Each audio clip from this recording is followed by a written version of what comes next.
Good morning. Welcome to the Blue Moon Motorcycle Show. It is a very cold December morning, the 18th, I believe. Today is yet another saga in the what should I do with my motorcycle today, being in the middle of winter or the beginning of winter. Technically, winter hasn't even started, not until the 21st. That really signifies that days are going to get longer. So I ain't mad at winter beginning, because the sooner it starts, the sooner it ends. And the sooner I can stop stressing and wondering and trying to figure out if I can, if I should, will I ride today? And I need to get into the office. I've been on vacation for a week. Was on vacation for a couple weeks prior to that. Unplanned vacation, going to visit family in hospital. My father took ill, and he's since recovered. He's doing well, but I had a week off to go reunite with family, to sit by his bedside and wish him well. And I came back for a week, and then I had already scheduled a week off for my birthday vacation. I do not work on my birthday. I work because I have to. I work because I need to. But my birthday is my day. The only day that I can claim as my own. So I take full advantage of that entire week if I have the time. And I did. So since Thanksgiving, I've had 2 weeks off, and it's felt really, really good. So not going to work, not having to go to work is actually pretty odd to me, trying to figure out what to fill my time with. I've spent some time not having a job, and I don't do well with not having some obligatory responsibility to put my time and my mind to. It's really, really hard for me. And it's taken me some time to realize that the thing that I fight against the most is the thing that I need the most to feel happy, healthy, and wise. My attachment to obligation and following orders is kind of a detrimental aspect of my life that I would really love to change. And as I am 50 years old now, I really don't need anybody telling me what to do. So it's informed a lot of what I want to do with my life going forward for the next 50 plus years. I plan to live past 100. But if I fall out, if I have dementia or what have you, chuck me in the waste bin. I'm not going to live in a hospital or an assisted living facility unless I'm capable of, still existing, writing, speaking, full use of my hands to create with. I know that, my body may be weak in a lot of ways, but being able to put forth some sort of effort towards creating something in life. I may be housebound, which would be perfectly fine with me living here in Colorado in my house with my land and all this, that, and the other. I'll make ways to get around. Maybe I'll move downstairs to the lower level as opposed to having the upstairs. Whatever, I'll adapt. But I don't want to be in a home. I don't want to be in a hospital. I don't want to be laid up in bed, tied to machines, unable to be on my own steam. And I want to ride my motorcycle until the day I die. It's, as most of you know, those that ride, it does something to your soul, to your psyche.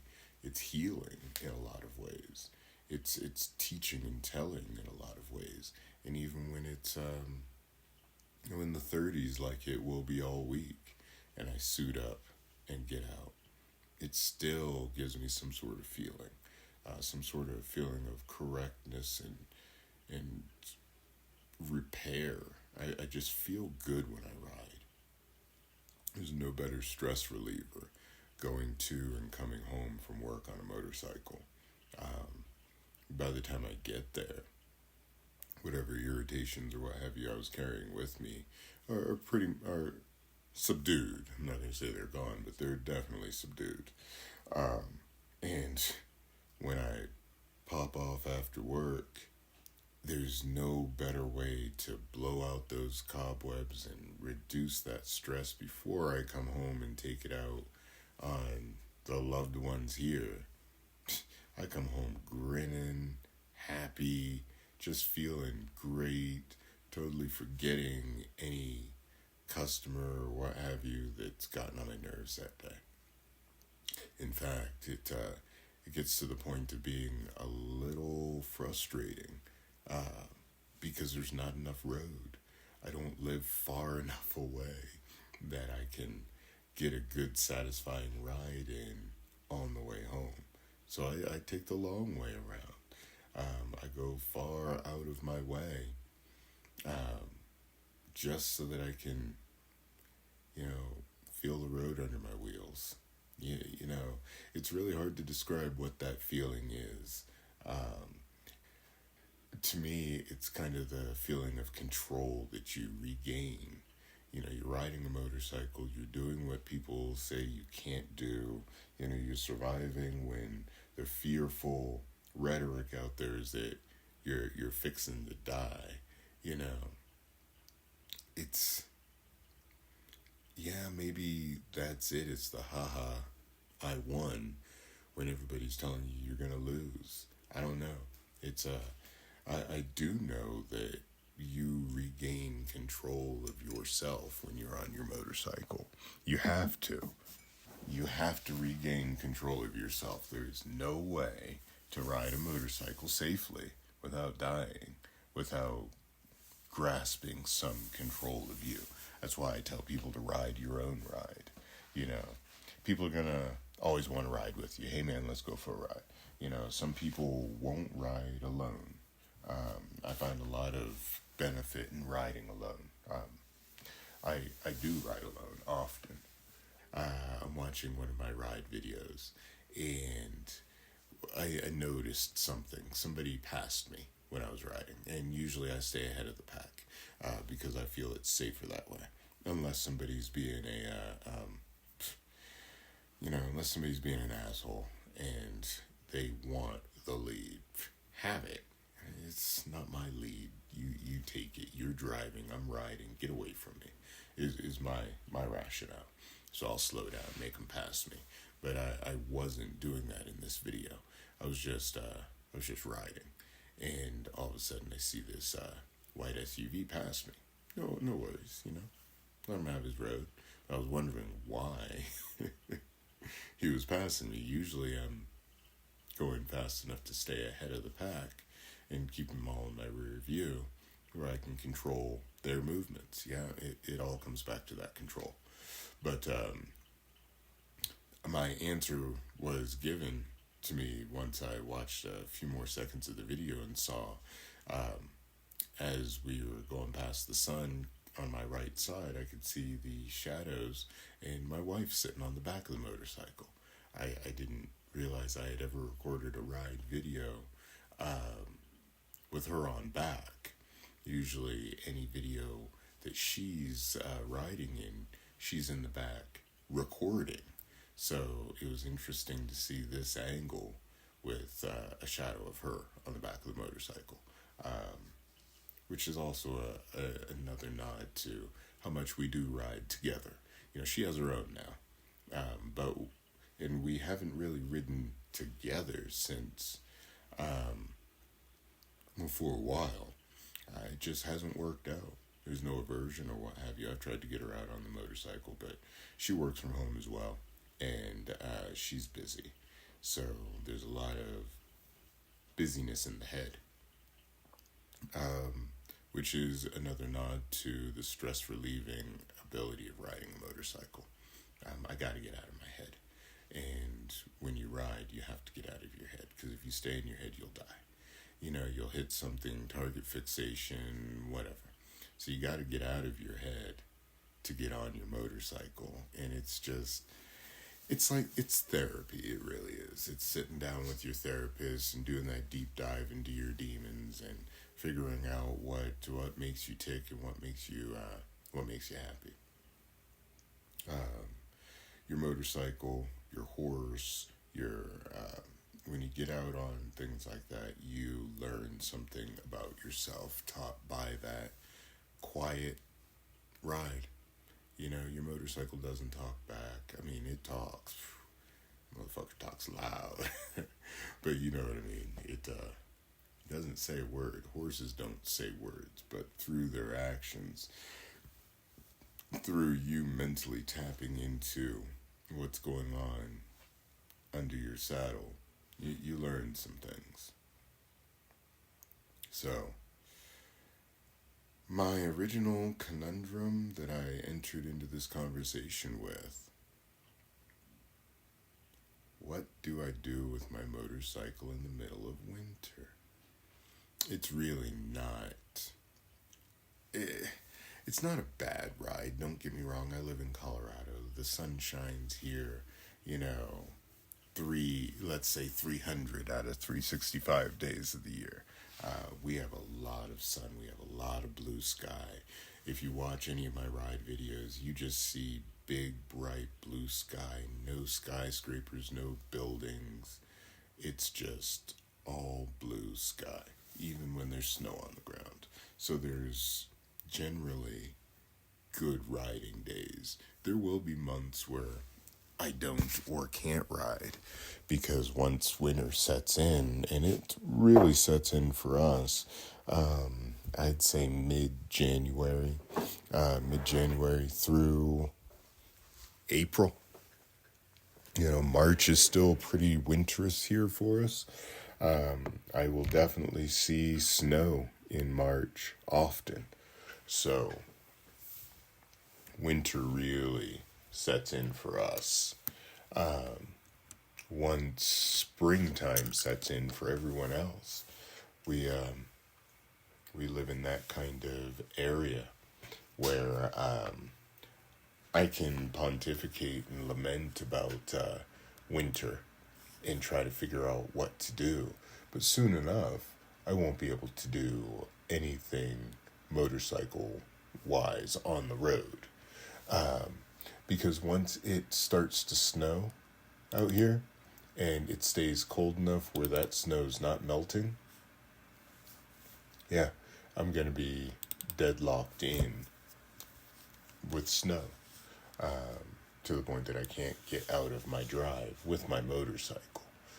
And yes, I can. Something recent has come up. I try to join Facebook forums and things like that so that I can stay in communication with other riders, pick up what they're putting down, see how they're feeling about things. And, if I have questions or need advice, I know where I can go to ask those. So I got into the forums because my first Harley was a shovel head, and without the forum, without being able to ask people, how do you do thus and such, because there weren't a lot of YouTube videos and things like that, or at least I didn't know about it. So it was the Harley Davidson Shovelhead forum, the Facebook groups where people are buying and selling parts.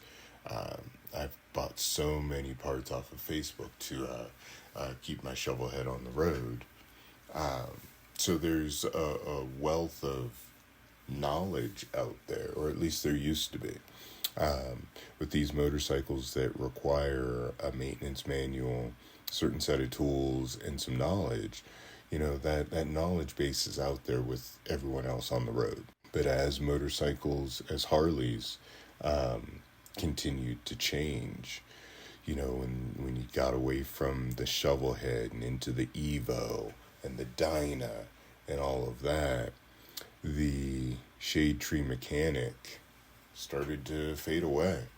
It's really hard to get that same sort of maintenance knowledge and that forum of knowledge because people don't work on their motorcycles the way they used to.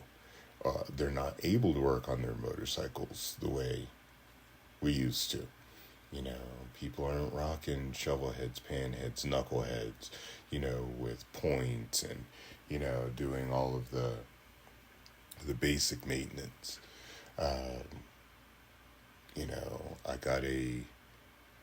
I didn't get a new motorcycle, but I got a newer motorcycle. So I went from an 82 to a 2001. That's my Kawasaki.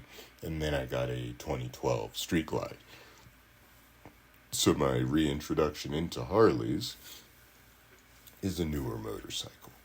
And boy howdy, it performs. But the maintenance aspect is easy on one hand and very difficult on the other. And getting out there and asking those questions and getting that advice, man, there's so much snark out there.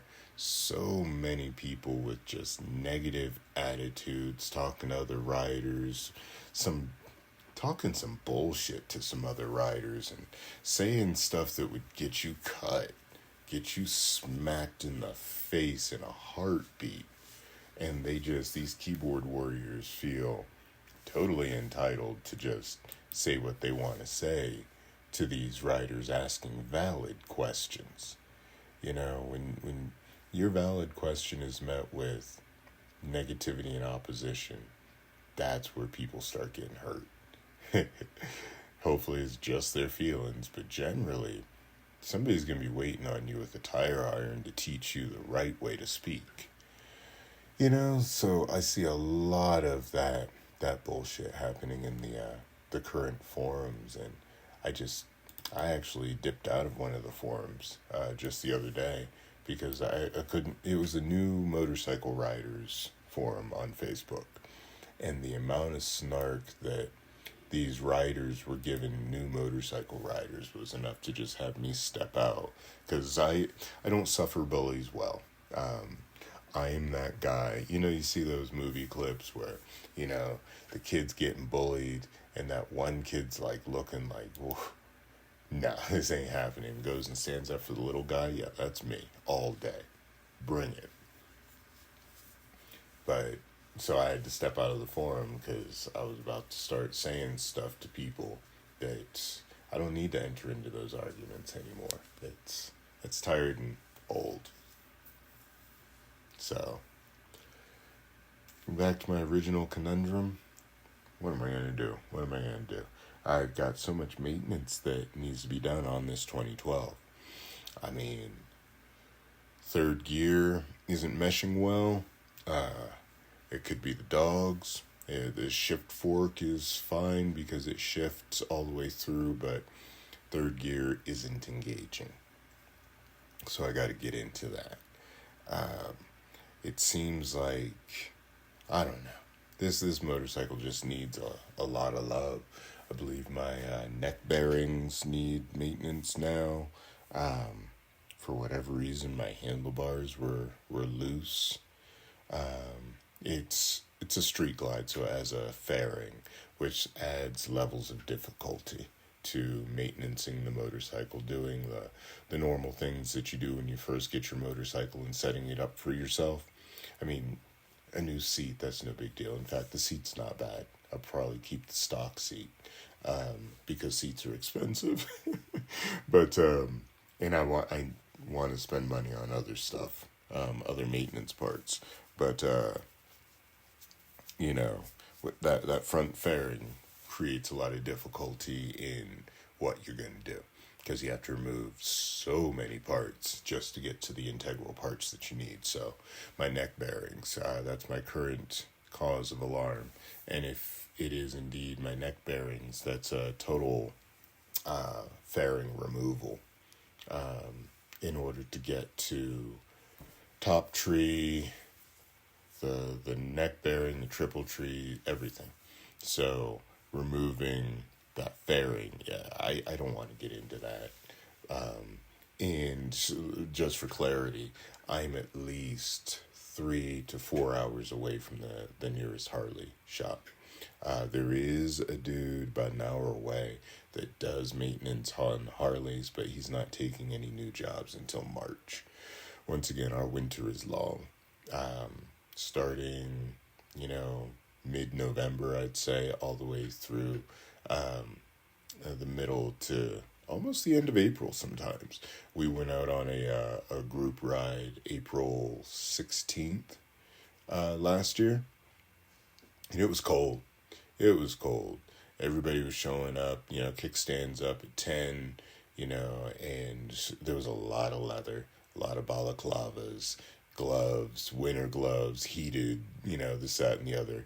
I mean, we did a 4-hour round trip going around the Sangre de Cristo mountain range. So, we went south, north, west, and south again. So we went through a few different terrains, and I'm telling you, it was cold in a lot of spots. Going through the passes.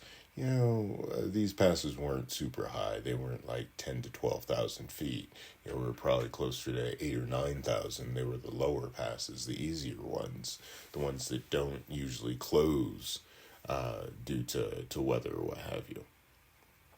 But still, at 8,000 to 9,000 feet, you can sense a chill that you wouldn't see, when you're down lower. And when you're in those mountain crevices, it's cold. It can be cold, I should say. So there was some fingertip issues or what have you. But if you have good gear, and finally after a lot of, new this, that, or the other, trying different combinations, I have proper gear, and I'm kind of proud of my proper gear.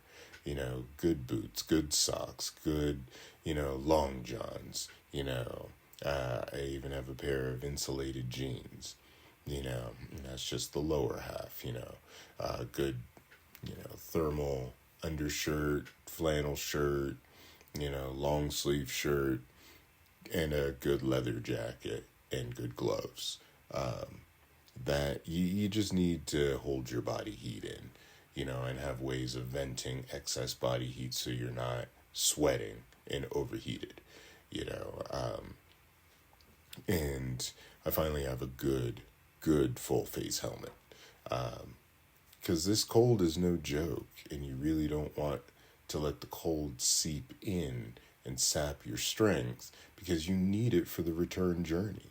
If you want to go out 1 hour, you need to make sure that you're just as comfortable returning that second hour. There's so many. I live in the country. Watch my ride videos. You'll see where I live. It's like going on a road trip every time I go out. You got to make sure you got gas, you got water, you've got what you need. I mean, I'm not talking about because you might break down and be stuck on the side of the road. I'm talking about because there's nobody out here. There are miles where you may not see another car. There's one gas station in my town. The next gas is at least 45 minutes away. So that's a good ride. That's one of my long rides around the neighborhood, is driving to the other gas station and back. That's an hour and a half, and that's a good little jaunt, to stay local. That's one of my Saturday morning rides. I'm going around the block. That's my long block. Go to the other town, come back. There's like 3 different ways I can go to that other town. So, and I'm actually watching a video of one of those routes right now. But yeah, you really do need to prep up. Have the proper gear so that your body temp stays, in regulation while you're riding. Not too hot, not too cold, just right. Have the proper gear, have the right amount of gas, have the right amount of gas on backup. Yeah, I carry a spare gas can. It's a 2-gallon can, which is, just under half a tank. That's what you need to get yourself saved. If you don't have that little bit of gas reprieve, you could be out there. Or you could just be having a stressful ride, chasing down a gas station, and not enjoying yourself, watching that needle tick, tick, tick. Don't get too hard on the throttle and burn the gas. Use it wisely and keep it pushing. So, yeah, there's a lot of mental preparation in this riding thing. But once you get all those things locked down, tools in your saddlebag, proper gear, a heavier jacket or a lighter jacket if needs be, just keeping all your stuff stocked up in your bags. I'm a bagger rider.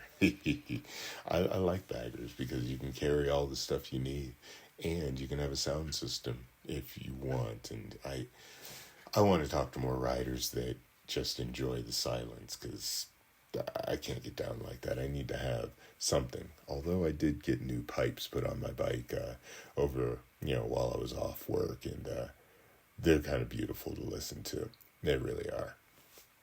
So, anyways, I'm going to wrap this up. My conundrum still stands. What am I supposed to be doing with these motorcycles? I have, I mean, I love motorcycles, so yeah, I've got more than one.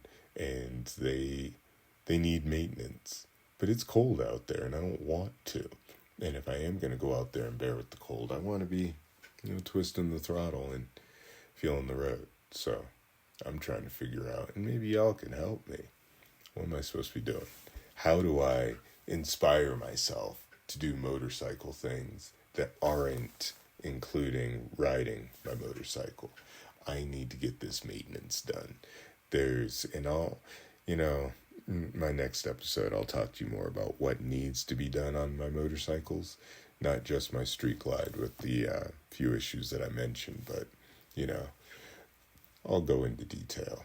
We'll talk more motorcycle stuff, but how do you stay inspired when winter sets in and you have to put your motorcycle up?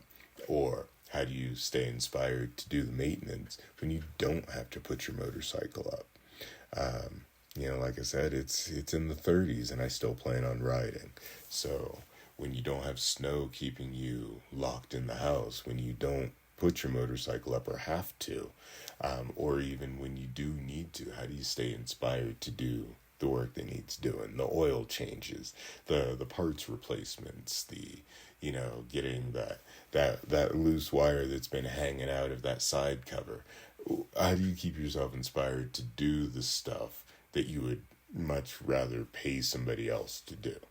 That's what I want to know, because I'm struggling, but I'm still riding. So, whatever you're doing, enjoy your ride, and I'll talk to you on the flip side.